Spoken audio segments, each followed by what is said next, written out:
Of the Bleav in Astros podcast, 159 if you're keeping track at home. I'm Jeff Balke with Mike Stanton as always. Mike here, and also Back to the Bullpen, his other excellent podcast. If you haven't seen it, check it out. He's wearing the shirt.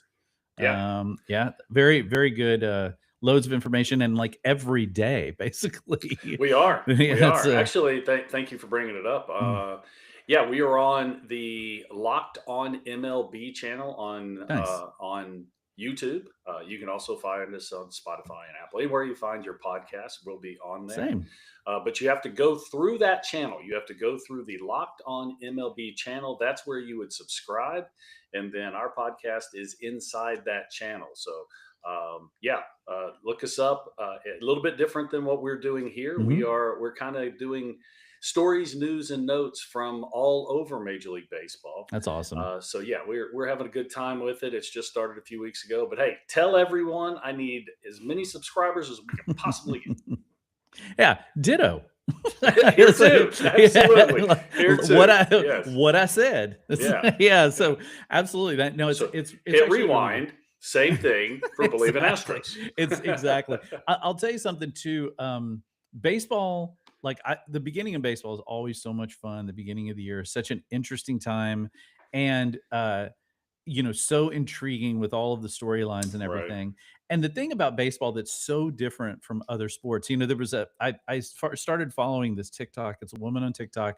I can't think of her name. I'll have to look it up and remember next time, or put it on my Twitter. She's not a big baseball, the sport fan, Mm-hmm. but she is absolutely fascinated and obsessed with the stories of baseball. Oh, and there's so many. Of which there are so many. And she talked about how there was like a deaf player in the early 1900s who made fun of guys because they couldn't do sign language. So he embarrassed them so badly that the entire team learned how to sign. That's So perfect. it's just like there was another one when I was younger. I want to say his name was Charles or Charlie. I'd have to look back. But yeah, this was in the late 80s, early Mhm. 90s, that there was one. I want to say maybe he played for Montreal. Now, I Mhm. may be just making this up. This may just be a story inside my head. So Right. this is a place you never, ever want to spend any real time. Same. Exactly. But yeah, they had to do the kind of the same thing. And I guess there would be some benefits to that. You're playing in Sure. front of a packed stadium. You don't It have benefits all and the disadvantages on both sides, I'm no, sure. no doubt, no But doubt. yeah, that's the thing about baseball that's different from other sports. I mean, certainly every sport has great stories, but um, it's a really, really fascinating as you go through the season and you start to look back at some of the things that have happened. And also, baseball's been going on a long, long time, right? Since the late 1800s. So so the fact that you have all that's what makes baseball so interesting. To be honest, is all of the I love, and I've said it on here before. My favorite thing in the world is peeking behind the curtain. I love it. I love going on factory tours. I love like a backstage. Uh-oh, I lost your vocal. I think you muted yourself. There you go. There you So go. your favorite show is, what was it? Was it on Discovery or whatever? How It's Made? Oh, I love how it's made. Yeah, that one's fun. I think there's just something about seeing other people who are really, really good at what they do, how they do it. Mhm. It's a fascinating thing to me. And so baseball's Yeah. like that. You get to kind of hear all these stories and find out what the hell's going Yeah. on While behind the while I scenes. was It's still great. playing, that usually came on at like 5:30 or maybe 5:30 In the clubhouse. and that's what we would put it on, because I mean, what else is going to be on at that time of day? And it ended up just being kind of part of the culture of, hey, look, How It Made's on. That's so awesome. Whenever anything like that always happens, you're like, I always go to the gym at X time, and at X Right. time, whatever is on TV, you end up Yeah, getting into. right. Yeah, I used to actually go to the gym at the same time Malcolm in the Middle was on, and I never even watched Malcolm in the Middle, but I ended up becoming a Malcolm in the Middle watcher just There simply you because it go. was on There at the you time. go. All right, so let's first talk about the WBC before we get into the Astros, because only 3 Astros participating in the WBC this year.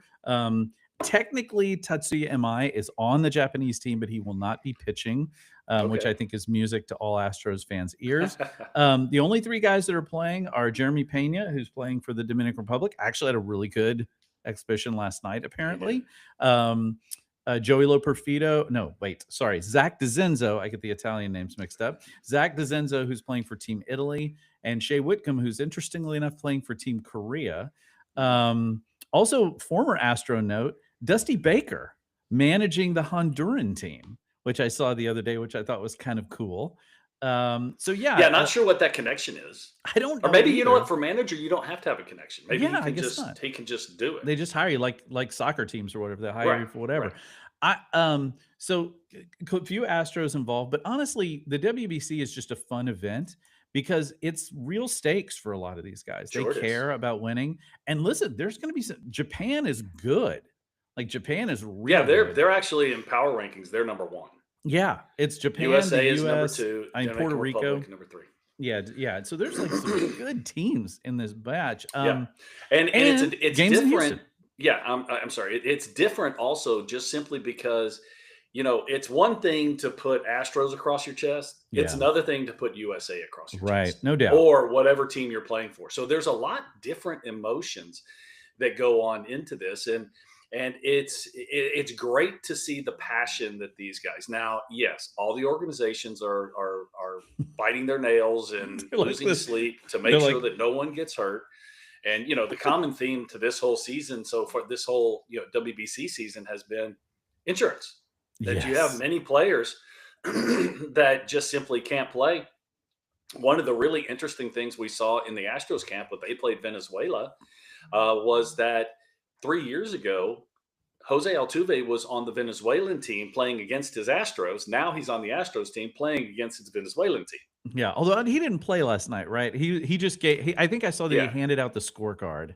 Okay. Is what he Well, did. He brought the trophy. he went. There was a story that he went to into the cages where the Venezuelan team was taking batting practice, and shaking hands, and it was just kind of an awkward moment because you knew where Jose wanted to be, but it just wasn't in the cards. That's the other thing too about these events like that. I was reading some stuff about the Olympics after the Winter Olympics had ended, and just talking about one of the things they loved about it was getting to hang out and meet other athletes. Right. And they always have these great stories every year with these. I remember there was a great story in the Summer Olympics in Paris where um, the a couple of NBA guys challenged the women's ping pong team to ping pong tournament, and they Right. got their butts whooped, of Oh, I'm course. sure. you know, but it's just those kind of interactions, like in like the WBC, because a lot of these guys that are playing for Team Venezuela, they're not going to play in the majors necessarily. They might, but Right. not always. And so having the chance to interact with a guy that's a hero from your own Sure. country must Sure. be a really fascinating But even experience. even even guys inside the own team. I mean, you go to the USA team. There was a story. Now they made it sound like Bryce Harper and Aaron Judge were the only two on the plane until they made Right. the statement. There were other players on the team, Right. but they have a connect. And I'll tell you, these would be connections that they'll keep for at least for the short term, even the long Yeah. term, maybe the rest of their lives, because it's different when you're pushed together by an organization. These guys all are electing to be there. They Right. all want to be there, and it's special to put the name of your country across their chest. I mean, it just simply is, and I love that Major League Baseball has put this together. I do there's too. always the there's always the argument, yeah, but people get hurt. Yeah, that's semantics. That's just details. Yeah. But it's to see how much these guys, how the passion Mhm. plays is really cool. And if you Right. want to see, the USA team, yeah, these guys are having fun. They're doing their thing. You want to see guys have fun? Go watch the Dominican Republic team. Oh, Those guys are freaking crazy, I mean, and yeah, it they're is maniacs it and they're is good. fun. Oh, they're very good, and it They're is really fun good. to watch because here in the states we're kind of subdued. We kind of just sit back and Mhm. you know, and even Oh, in the stands, go to one of these WBC games and have one of the strong Latin contingencies Oh, yeah, in the we're here. stands, and They're here in Houston. it is crazy. It I is mean, it's a crazy. completely different atmosphere than it is a regular Major League Baseball game. Listen, my wife, who is as white as I am, but is fluent in Spanish. She was a We'll double call you major. extremely Caucasian. Extremely Caucasian. I mean, I'm Calvin there too. Murphy. Calvin Murphy had a great line about that when he was talking to Kevin Eschenfelder one time, and he called him White Shadow because Kevin Eschenfelder apparently played on a team, a a JV like Yes, in league high team school. where he was the only white guy on the team. He goes they had 15 players and one Caucasian. So you're my White Shadow. There So you it's go. like great, but my wife is was a double major at Rice in English and Spanish, and she spent a semester in Spain, and she spent multiple like extended periods of time in other Latin American countries, Hmm. including the Dominican Republic. Right. Um, and or the DR as it's referred to down Yeah. there. And let me tell you something. The stories from there are absolutely riveting because those people are a blast. Yeah. She learned how to play really, real. I mean, she's a crazy game person, but she learned how to play dominoes exceptionally well Throw the down bones. there. Got to throw the Yeah, bones. and so yeah, so like they are fun, and if you watch them play, they are fun to watch. Exciting. Jeremy Pena is on that team, Hmm. so I think he had a triple last night or something. So good for them. Yeah, and if we're here in Houston. The one of Pool the I think B. Pool B is it? Pool That's Pool B. B, and then on top of that, the quarterfinals are one of the quarterfinal rounds is held here as Right. well. And so, yeah, you got some chance to get out to. I don't think I'm going to be able to make it out this weekend. Unfortunately, I really wanted to, but I've got too many other things to do. But it's going to be fun. So Yeah. yeah, And the USA WBC. team handled business against the Giants. Oh yeah, don't 15 to worry. 1. They started the game off. Bobby Witt Jr. Single, Hmm. Harper double, Judge single, and you've already got a run on the board. You I already got mean, runs on the board.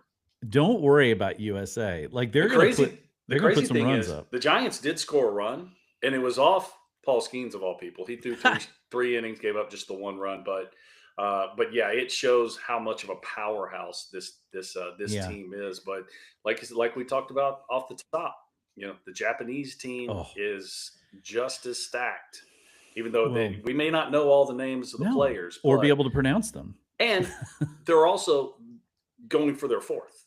They've Yes. won this. They've won this tournament 3 times. Well, I think one of the things people don't realize or didn't know is that the league in Japan is good. It It's is. not Oh like yes. this is not some like second tier league. I mean, No. they're guys No. that from there that can Well, I mean, absolutely play Major League Baseball. look at how many Major League Baseball Yeah, players we have that played there that are right. Japanese Including one of players our own. that came over.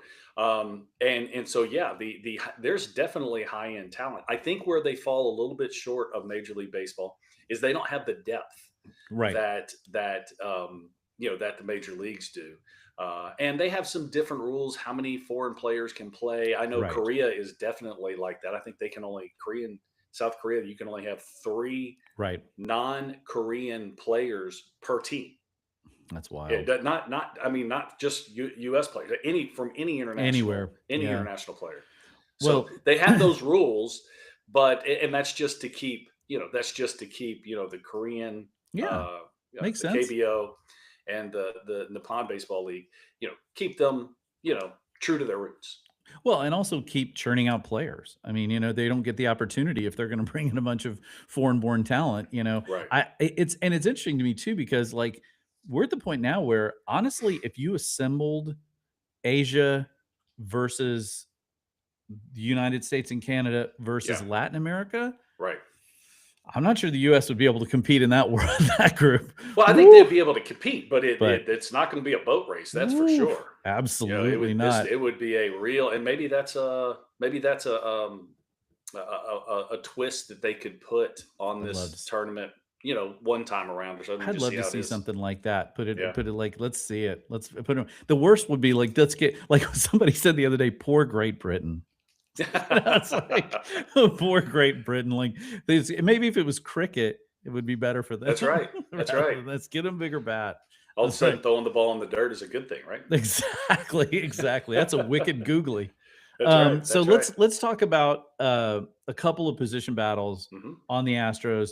First of all, I want to. Brian McTaggart had a really interesting little thing in his news and notes that he does every couple of days about the position battles in two particular areas, one in the outfield and one in the starting rotation. Well, let's start with the starting rotation because I do think it's a little more clear cut there. We obviously have the top three guys. We know it's going to be Hunter Brown, Tatsuya Mi, and Mike Burrows, who's been excellent throughout the beginning.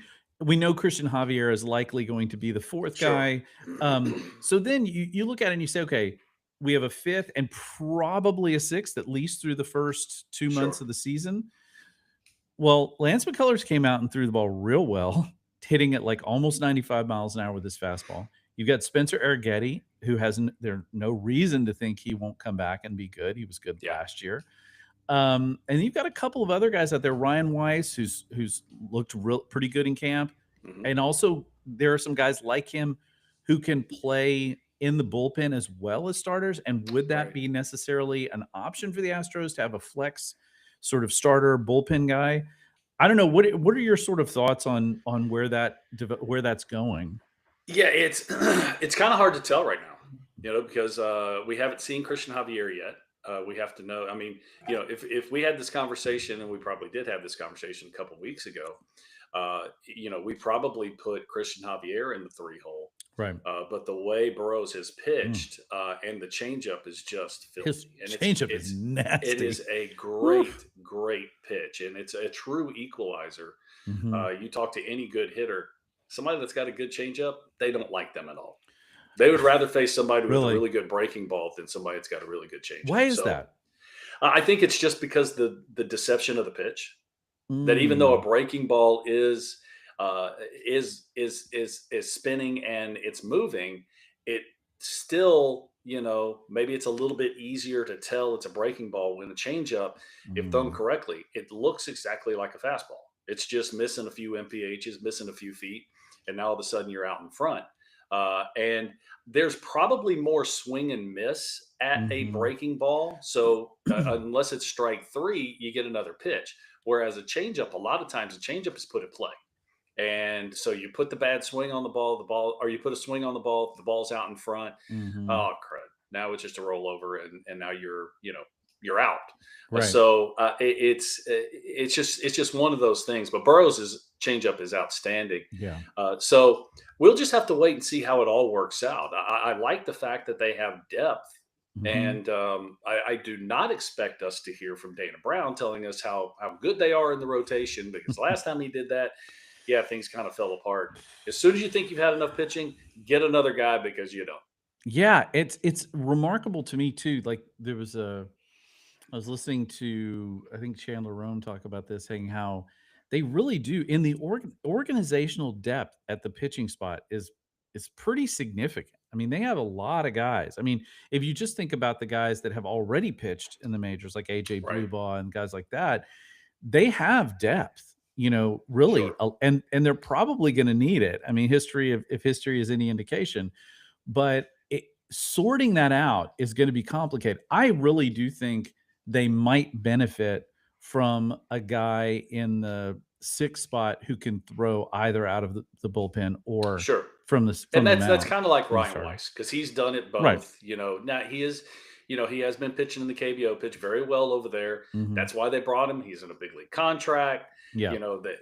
So there's the business side of this also. But guys like Yes. Blue Ball who have options Right. left, that makes it a little more difficult for them to make the opening day roster, just simply because you have other guys that don't have those options. Agreed. But you're right. There, as far as the depth, they need the depth. They have some depth. They need it. They probably are going to need more at some point in this season. Nobody goes in with 13 pitchers, and that's the only guys that pitch. No, you're looking at 20, 25 pitchers. Yep. We've seen teams, even the Astros, go even higher than I that. think the Astros went to over 30 I was going to say 30. last year. Yeah. So it's one of those things that, yeah, you don't make the opening day roster. Hey, go down, keep your head on straight, get a few people out, and we'll Yeah. probably see you in a few weeks. Yeah, that's exactly right. Especially with the Astros playing both in Sugar Land and Corpus Christi. They're so close by. Right. They can move guys up and down really easily, which not all teams can afford that. The other Heck, fascinating, they can get to Dyken Park quicker than I can where I no doubt, right? live. No doubt.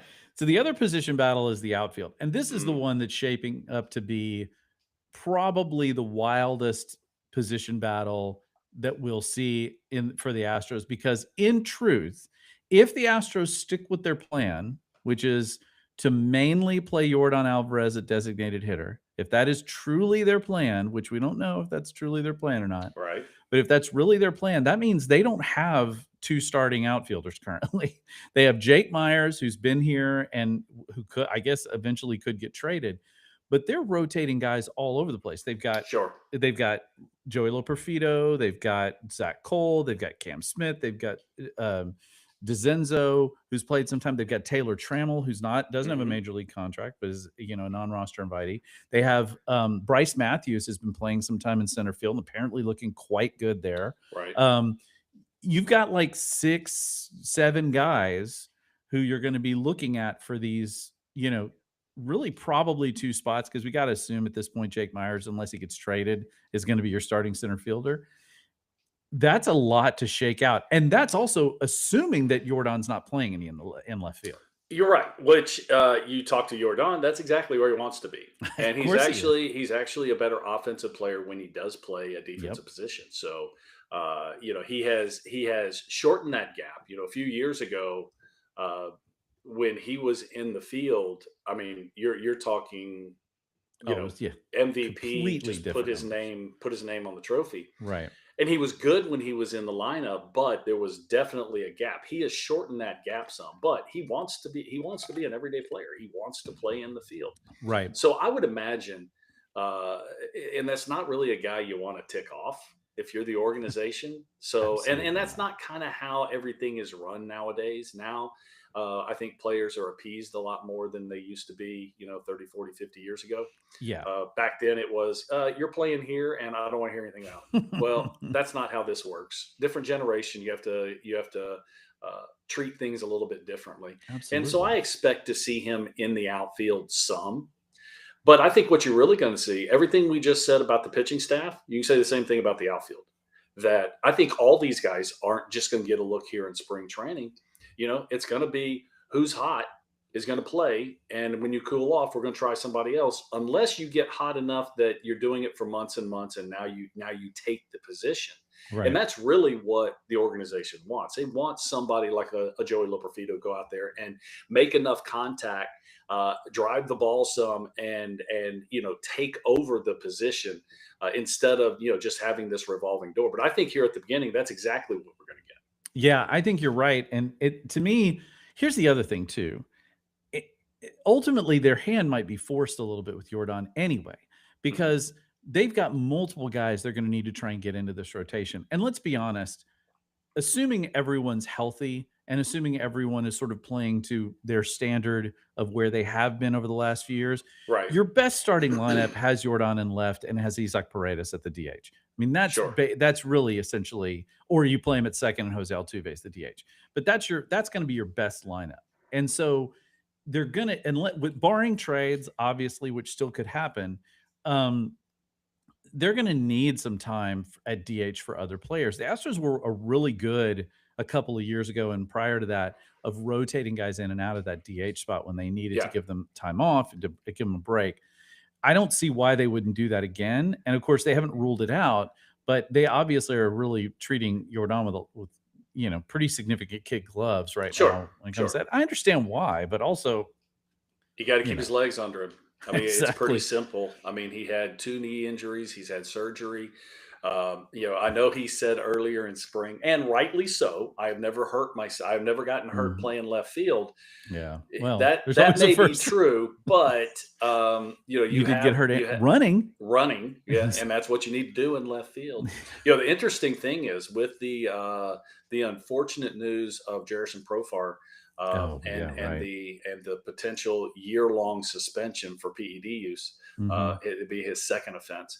Mm. Um, I think they are still there's still an investigation. I think the Yeah. Players Association They're appealing it. appealing it. Yeah. So Mhm. I already heard like right out of the box, at least there was some scuttlebutt, a rumor that the Braves were already calling about Paredes. Yeah, it wouldn't Now I surprise don't me. I don't know where he would play, but I mean maybe you can mix and match because he's not really an outfielder. No. But Well, they yeah, might call about so Myers, though.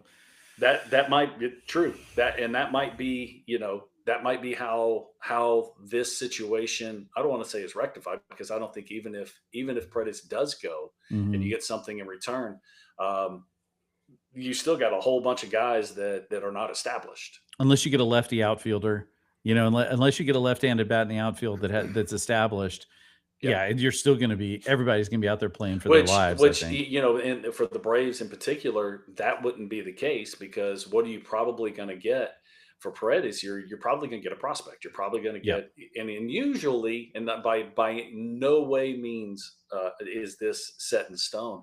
Usually when you trade a hitter, you get a pitcher.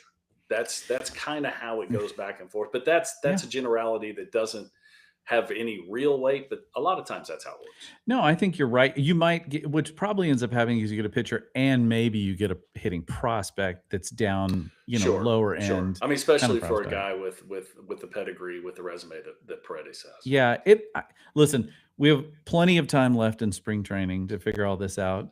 I listened to my first couple of spring training games. I love the radio listens. Mhm. Robert Ford, Steve Sparks, outstanding on the radio. Caught some of those. I actually caught a couple of non-Astros games on Sirius XM. Had a couple on there. They're all the same in spring training. There's like you can hear everybody in the background No talking. doubt, no It's doubt. just like Windows a are open. They're sitting right on top. And what's really great about spring training broadcasts is it's not really about the game. no, it's not. There's The just a game bunch is of there, and you're chatter. still, television broadcasts are even worse because you got the Yeah, visual, and yeah, you're talking to the general manager, you're right. talking to the pitcher that just came out of the game, you're talking to all these different people, and so it's vastly different than what you get in the regular season, because in the regular Absolutely. season it's about the game that's being played.